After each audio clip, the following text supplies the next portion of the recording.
Celtics get the easy win. 4 in a row for Boston now, even though the NBA did a disservice to everybody. It's all right now on a bonus Locked On Celtics podcast.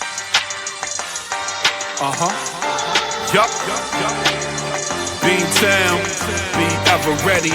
It's the C's. Who else could it be? What they gon' say now? Screaming like JT, Karalis. Recap the madness every game, every practice. Prime time, Depp and D White on the sideline. Raining J's, how it started, raising banners, how we finished. Locked on Celtics pod, home of the winners.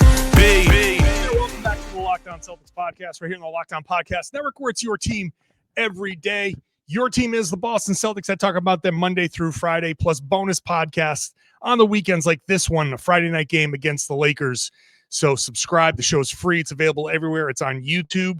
So get onto that YouTube page. Share your thoughts in the comment section with me. If you're new to the show, I'm John Karalis, beat writer for Boston Sports Journal. I've been doing a version of this job for about 20 years now. I've been doing this podcast for 10, and I've also written a couple of books about the team. Today's show is brought to you by FanDuel. You can get in on the action at FanDuel. If you want to be right in the middle of the action, visit FanDuel.com and place your live NFL bets all season long. If you're on the YouTube page, you can see me in a new location. I'm here at TD Garden up in the Sports Museum section here up on level 9. If you're ever in the Raptors seats, you walk by here. I got Larry Bird behind me. I got Bobby Orr back there. I got everything. I got Harry Aganis. I got Call Yastrzemski back there. I'm joined by all my buddies here at the TD Garden, where the Celtics got the very easy win, 126-105, pounced on the Lakers early and never let up. So this is now 4 wins in a row. The Celtics are now 4 games out of first. This is a fun one here. 4 in a row, 9 out of 11. They lead the NBA with 5 now wire-to-wire wins where they've never trailed. This goes down as a win over a good team because the Lakers are 16-5, even though they didn't have anybody, which I'll get to in a second. And so they are now tied with the Pistons as the most wins in the NBA against a team that's 500 or better. So technically, that's true. The Boston Celtics, the gap year Celtics, are sitting here continuing to win their games. Now, of course, this game did not have LeBron James. It did not have Luka Doncic. It did not have Marcus Smart, which, by the way, side note, it was cool to run into Marcus Smart in the back. Always fun. Like, I just like talking to Marcus Smart. So he was here and he did sign autographs and take pictures, but we missed out on all of that. As I said in yesterday's podcast, the Lakers and the Raptors went down to the wire and Austin Reaves played like 41 minutes in that game. So he was not effective early. And I think, first of all, I'll get to the Jaylen Brown 30 points and Jordan Walsh and all of that stuff later on. I'll also talk about the hot shooting in the next segment. But let me just say that this was Lakers Celtics, and it's always satisfying to get a win when you see the quote unquote forum blue and gold. For those of you who are my age, you remember that it was called forum blue instead of purple. Google it because it's a fun little story. But when you see the traditional jerseys out there, which, side note, I was very happy to see the Celtics in home white, even though home jerseys don't exist anymore, but we'll call it the home white. Good to see the Celtics in a home white jersey, the Lakers in their gold jerseys. It felt like a traditional matchup. It was like, okay, this is Celtics Lakers. And there is always a little something extra in a Celtics Lakers game, except this one didn't have the same kind of juice a Lakers Celtics matchup would have, because the Celtics just jumped on them early. They had an 11-3. It was an 11-3 run. They were up 24-12 at one point. It was 37 or 39-17, I think, after one. And the Celtics just never kind of let the Lakers have any life or much life in this one. And because there was no LeBron, there was no Luka, there were no loud boos, there was no one to hate on the floor. This just kind of lacked a little something. There was no juice to this game, which in the grand scheme of things, it doesn't matter, but the NBA did everybody a disservice. Like, let me just get this out of the way, because I've said this, I think, in past podcasts, but I want to be clear about this. The NBA kind of screwed everybody by scheduling the Lakers in Toronto and the Celtics in Washington. I get a feeling that the NBA thought, like, we have no choice. We have to schedule these games because of this stupid NBA Cup thing. We have to schedule all of these games. We'll give these two teams the cupcakes before the nationally televised game. The Celtics can rest everybody against Washington. The Lakers can rest everybody against Toronto, and they will face each other at full strength on Amazon Prime on Friday night. Except Luka Doncic, his fiance, is having a baby, or had a baby. Congratulations to him. He's back in Slovenia. Okay, which, good. Family comes first. But no one expected that. But all of these, like, injuries are always a part of the game. These circumstances are part of the game. And so the Lakers decided, well, we're going to go all in on this Raptors game. Feels like the Lakers said, between the Raptors and the Celtics, the Celtics got Jaylen Brown, they got Derrick White. Regardless of what the perceptions are and regardless of what the records are, we'd rather send LeBron out there against the Raptors so we can get the win. And, like, hey, we'll just deal with it. And maybe you catch the Celtics on a bad shooting night, which they did not. More on that in a minute. So I think the NBA was hoping LeBron sits, Luka sits, or whatever in Toronto. They both play in this game. The Celtics get Jaylen and everybody in this game, which the Celtics were perfectly fine. The Celtics followed the plan. And instead, you get Luka gone and LeBron out for this game. So that no star power. And so that was unfortunate. So the Celtics just focused on Austin Reaves. They won this game in the first quarter by picking up Austin Reaves full court. I'll come back. I'll talk about the defense on Austin Reaves, the hot shooting, and much more when I come back. Today's show is brought to you by DoorDash. The season is heating up. DoorDash has a way to keep fans in their bag the whole way through. Whether you're watching highlights, the tunnel fits, or just your favorite player, DoorDash makes the entire season more fun because every player has their bag. With DoorDash, you have one too. DoorDash keeps your snacks stocked, your gear fresh, and the watch party vibes absolutely on point. If you are getting those late night stress tight games, not this one, but those tight games like the one the Lakers played last night, you can let DoorDash become your post-game therapy, because sometimes you just need dessert now. If the group chat says pull up, DoorDash makes sure you show up prepared. Snacks, cups, even a phone charger for that friend who's always at 2%. From tip-off to overtime, stay in your bag and order DoorDash. Get snacks, drink, gear, whatever you want throughout the season, delivered right to your door. DoorDash in your bag all season long.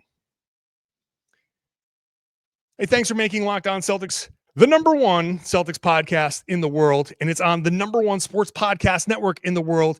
Both of those are possible because of you, the everydayer, with us Monday through Friday. Podcasts are free. They're everywhere. It's on YouTube, so get onto that YouTube page. Thank you so much for being an everydayer. If you're not, please do so, because this podcast is daily. This week, 6 days a week. So thank you all so much. So the defense on Reaves was great. Now, the numbers, if you didn't see the game and you go back to the box score and you say, hey, Austin Reaves did what he was supposed to do. He shot 9 of 18. He was 3 of 8 from 3. He got to the line 17 times. Larry, can you believe he got to the line 17 times? He got a whistle, man. He got an incredible whistle. And you'd say, well, Austin Reaves did his job. 36 points, 8 assists, 3 rebounds. He did have 4 turnovers. But in a game that they lost by 21 at the end, he was only a -9. So he was one of the more effective guys. And he was after the first quarter. In the first quarter, he was 0 for 5. And by the time the first quarter was over, the game, as we know it now, was essentially over because the Celtics had got a 20-point lead. They pushed that lead out to 29 at one point. Yes, the Lakers made a run in the third quarter. That third quarter, not happy with it, but also I can't get too mad about it because this is just typical NBA. Guys, just relax. You're up. It was easy. It was so easy for the Celtics. And again, of course it was, because you had, the whatever their G League team, East Bay Lakers, whatever the hell their G League team is called. But they had like half of their guys there. They didn't have their best players. They were on the back-to-back. Of course, the Celtics were in their 5th game in 7 nights, so everybody was tired on the floor. But the Celtics didn't look tired. But in that first quarter, the defense on Reaves, Jordan Walsh, spectacular. And before the game, JJ Redick even said he expected that to be the case. Reaves, through the first quarter, it just looked like everything he was trying was incredibly difficult. It was just incredibly difficult. He finally got his way to the line and started scoring. But by the time he got going, it didn't matter. So I think the defense on Reaves early on especially was spectacular. And it was exactly what the Celtics needed to do. Jordan Walsh was in there. Josh Minot got a turn. Jaylen Brown got some reps on him. It's just different. They threw different looks at the Celtics. So that was a big part of the Celtics getting this win. So was their hot shooting. This really, for a while, it felt like the Celtics were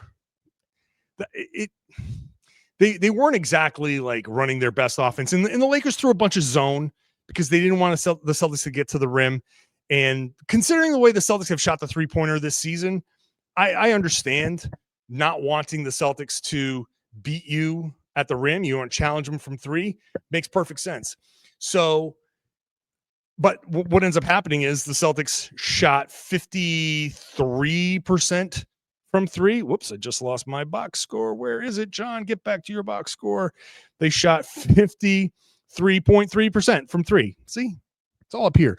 24 made free throws. Made 3-pointers out of 45. So it was just every time the Lakers made any sort of run, the Celtics just found a 3-pointer somewhere. Derrick White found one in his pocket. He was 5 of 10, which was great to see him continue to shoot really well. I've been waiting for Derrick to stack these games up, and he did. More on the individual performances in a minute, but you got hot shooting from Derrick. You got hot shooting from Jordan Walsh, who is now 18 of his last 19 from the field. You got hot shooting from Josh Minot, who was 2 of 3. I don't know how that janky shot falls, but it falls. So we're going to stop questioning it. He's up over 40% for the season. In fact, let me see. What's Josh shooting for from 3 this season? He is 44% from 3. You got that why not, Minot. It's falling, man. So I can't question it. But the hot shooting was I think the number one thing. I mean, obviously you have to execute, but I don't think the Celtics were out there being like super crisp. They had long stretches. And again, the zone bugged them a little bit, but they weren't, once you got up to 20, 25, they were, like I said, 29 at one point. They were just kind of like, yeah, you know what? We're just gonna keep on shooting and see if we can't outshoot you the rest of the way. After halftime, third quarter, when the lead did get down to 15, it definitely felt like the Celtics were saying, we're kind of done playing defense, and we don't think you can keep shooting and match us. So, and it's not how you really want it to go, but it worked out well for them. So, hey, what can I say? You don't want to see that happen on Sunday when they play the Raptors. You keep trying to do that. It's not going to go well all the time, but the hot shooting carried them through. Jordan Walsh, Derrick White, Jaylen Brown, Josh Minot, the individual performances were all really good. Let me come back. We'll finish up the podcast with those.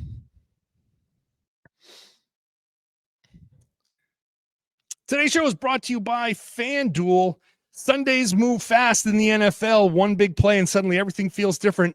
That's what makes live betting with FanDuel so exciting. You're not just watching the game, you're reacting to it in real time. With FanDuel, you can place bets as the action unfolds, every drive, every momentum swing, every highlight moment. Live betting is the best when games start to shift. If a receiver gets hot, defense tightens up, or the momentum flips after a turnover, FanDuel lets you jump into the moment. They've got live spreads, John, and money lines that adjust instantly. Player props update as guys heat up, and you can bet the next touchdown. You can bet drive results, totals, more, and keep you locked in to every snap, every drive, every possibility. So go on over to FanDuel.com, get into the middle of the action. When you do sign up at FanDuel, they'll ask you to set a limit, set your budget. Please do that. Whatever you can afford to lose in case you go on a cold streak, whatever that disposable income is, that's where your budget should sit. And then if for some reason you do hit a cold streak, they'll stop you. Whenever you can replenish those, you can get back at it if you'd like. So set that up and visit FanDuel. The game moves fast, and so can you. Thanks for making Locked On Celtics your first listen every day. Go check out Locked On NBA Game Night, covering the whole league every night, 7 days a week on the Locked On NBA feed. The Locked On NBA podcast, midday, gets you covered on all the big topics, big stories in the NBA. So you can check that out on the same feed on the #1 sports podcast platform in the world. So like I said before, it was great to see Jordan Walsh. He continues to play great. He's shooting. The shooting is secondary. And Jaylen had a great quote afterwards. He's like, I don't want to boost his head up too much. I don't want him to start getting cute. He's still got to take care of the details.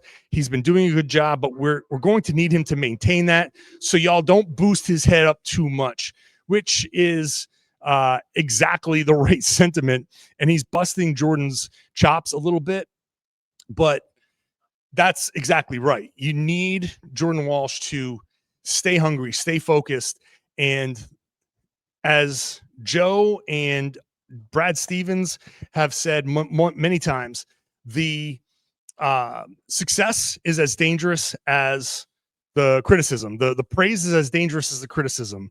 And when you're a young player like Jordan, who's still 21 and still like on the come up, and he's only just starting to kind of find his stride, the last thing you need to be is reading all of the press clippings. You need to be like, I just wrote a story about he's the Celtics' new lockdown defender. Like that's great. And sure, you've earned that praise, but the last thing you need to be is like listening to all of that and buying into it. You got to stay hungry. You got to stay focused. Now, I don't think that's a problem with Jordan, but it's still something that, hey, there's always a concern somewhere in these, in pro sports. You fix one thing, the next thing happens. Like there's always a little like battle, a mental battle. One guy's doing well, one guy's doing poorly. You worry about the guy who's doing poorly. You don't pay attention to the guy who's doing well. He doesn't keep his head on straight. Now you got to go fix that problem. So again, I don't think that's going to happen. I don't think that's an issue, but I like that Jaylen kind of was like joking, but maybe not fully joking.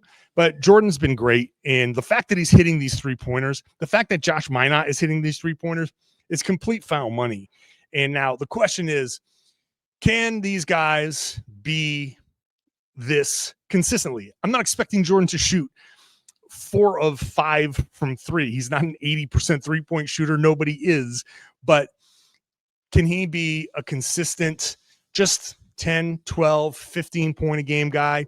Remember, these are the guys that are trying to accentuate Jaylen and Jayson down the road. Can they be those guys that fill in gaps? And every once in a while, you can pop off for 20 and have your night.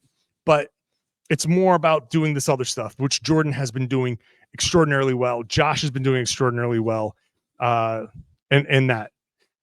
Funny thing about Josh, so it was another moment in this game where he and Joe Mazzulla were, at one point, I forget what it was, but Josh came out, Joe pulls him aside, and they get into another discussion.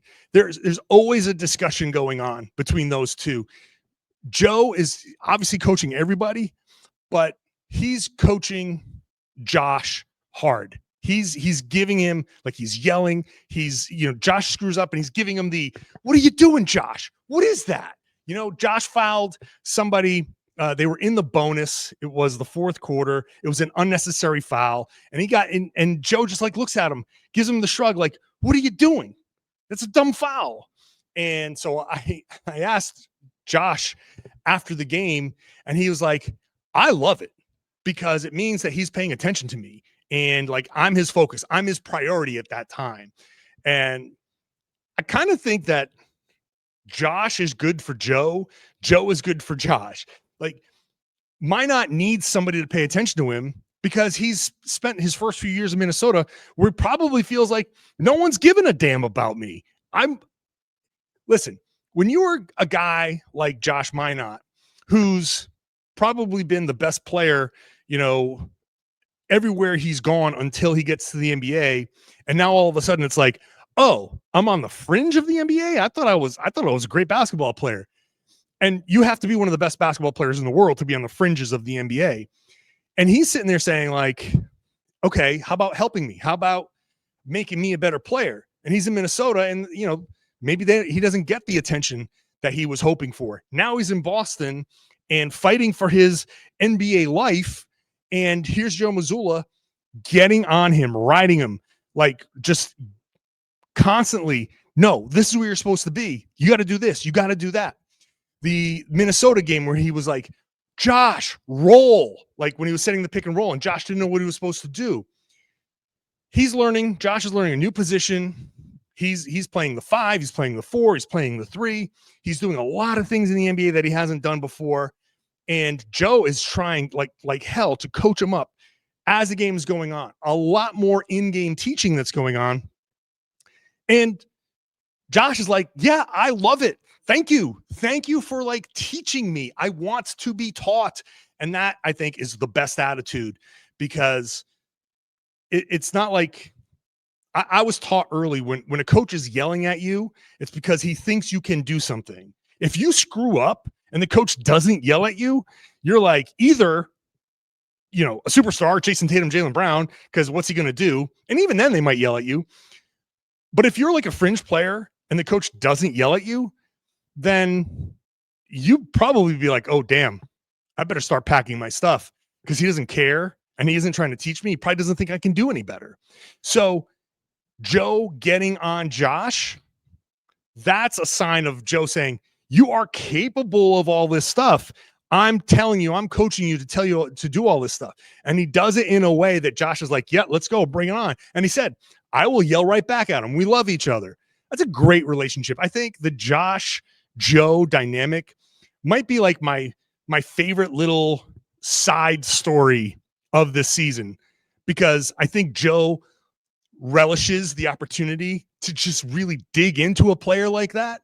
And I think Josh is so needing that guidance so he can be the best basketball player he can be and have a long career, have a meaningful career. And by the way, make a few more $1 million, right? This is a job. This is what he wants to do. Like this is an opportunity. You got a lottery ticket in your hand and they're telling you the winning numbers. Joe is telling you, these are the winning lottery numbers.